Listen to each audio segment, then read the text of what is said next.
1 Reis, capítulo 18.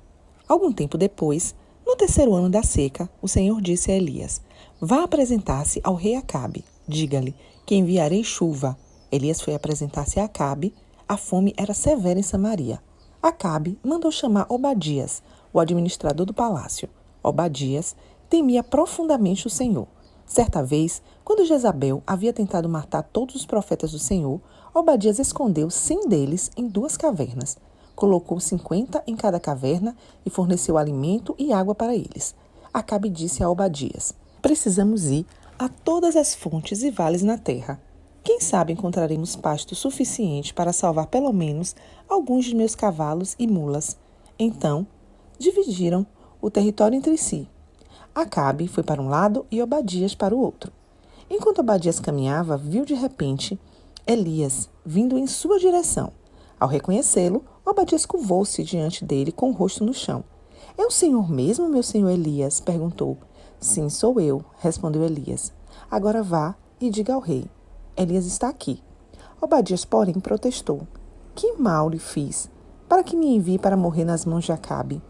Pois, tão certo como vive o Senhor, seu Deus, o rei o procurou em todas as nações e reinos da terra, de uma extremidade à outra. E cada vez que lhe diziam: Elias não está aqui, o rei Acabe fazia o rei daquela nação jurar que tinha falado a verdade. E agora o Senhor diz: vá e diga ao rei: Elias está aqui. Mas assim que eu o deixar, o Espírito do Senhor o levará embora. Sabe-se lá para onde. E quando Acabe chegar e não o encontrar, ele me matará. E, no entanto, tenho servido fielmente ao Senhor toda a minha vida.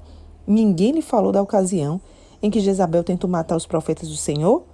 Escondi 100 deles em 2 cavernas e lhes forneci alimento e água.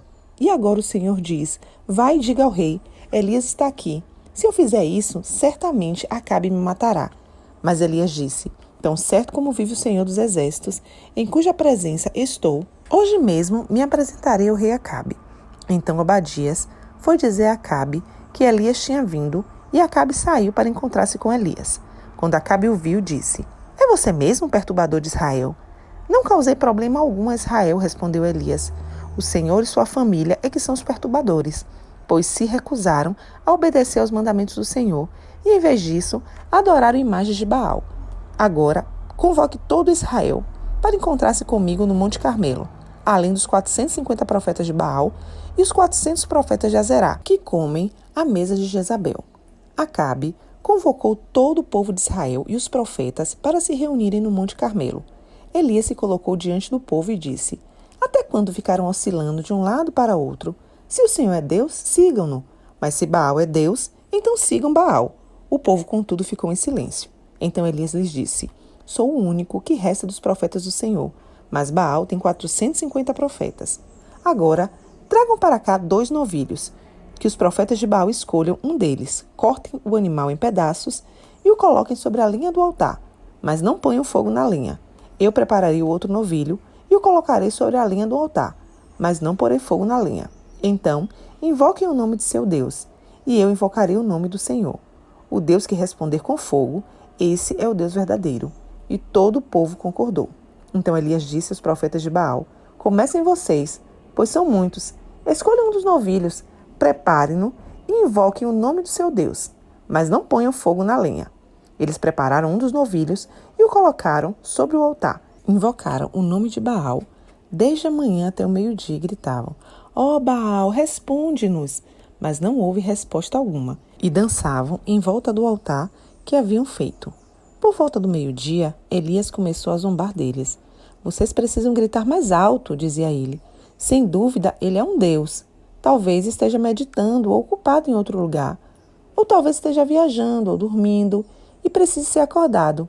Então gritaram mais alto e, como era de costume, cortaram-se com facas e espadas até sangrarem.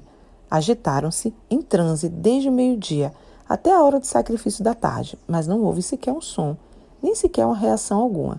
Então Elias disse ao povo: venham aqui. Todos se reuniram em volta dele, enquanto ele consertava o altar do Senhor que havia sido derrubado. Pegou 12 pedras, uma para cada tribo dos filhos de Jacó, a quem o Senhor disse: teu nome será Israel. E com elas reconstruiu o altar em nome do Senhor. Depois, cavou ao redor do altar uma valeta com capacidade suficiente para 12 litros de água. Empilhou lenha sobre o altar, cortou o novilho em pedaços e colocou os pedaços sobre a lenha. Em seguida, ordenou: encham 4 jarras grandes com água e derramem a água sobre o holocausto e a lenha. Depois que fizeram isso, disse: façam a mesma coisa novamente. Quando terminarem, ele disse: agora, façam o mesmo pela 3ª vez. Eles seguiram sua instrução e a água corria ao redor do altar e encheu a valeta. Na hora costumeira de oferecer o sacrifício da tarde, o profeta Elias se aproximou do altar e orou: ó Senhor, Deus de Abraão, Isaque e Jacó, prova hoje que és Deus em Israel e que sou teu servo. Prova que fiz tudo isso por ordem tua.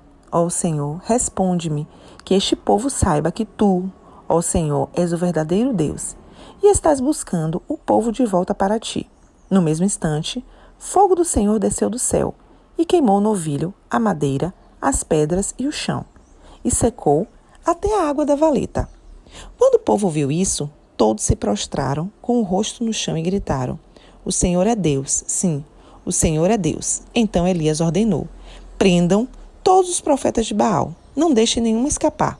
O povo os prendeu e Elias os levou para o riacho de Quizon e ali os matou. Em seguida, Elias disse a Acabe: vá comer e beber, pois ouço uma forte tempestade chegando.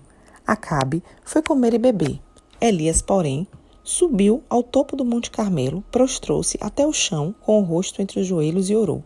Depois, disse a seu servo: vá e olhe na direção do mar. O servo foi e olhou. Depois voltou e disse: não vi nada. 7 vezes Elias mandou que ele fosse e olhasse. Por fim, na 7ª vez, o servo lhe disse: vi subir no mar uma pequena nuvem, do tamanho da mão de um homem. Então Elias lhe disse: vá depressa, dizer a Acabe: apronte seus carros e volte-se para casa. Se não se apressar, a chuva o impedirá. Em pouco tempo, o céu ficou escuro com nuvens. Um vento forte trouxe uma grande tempestade, e Acabe partiu em sua carruagem a toda velocidade para Jezreel. Então o Senhor concedeu força extraordinária a Elias. Ele prendeu a capa no cinto e correu à frente do carro de Acabe até a entrada de Jezreel.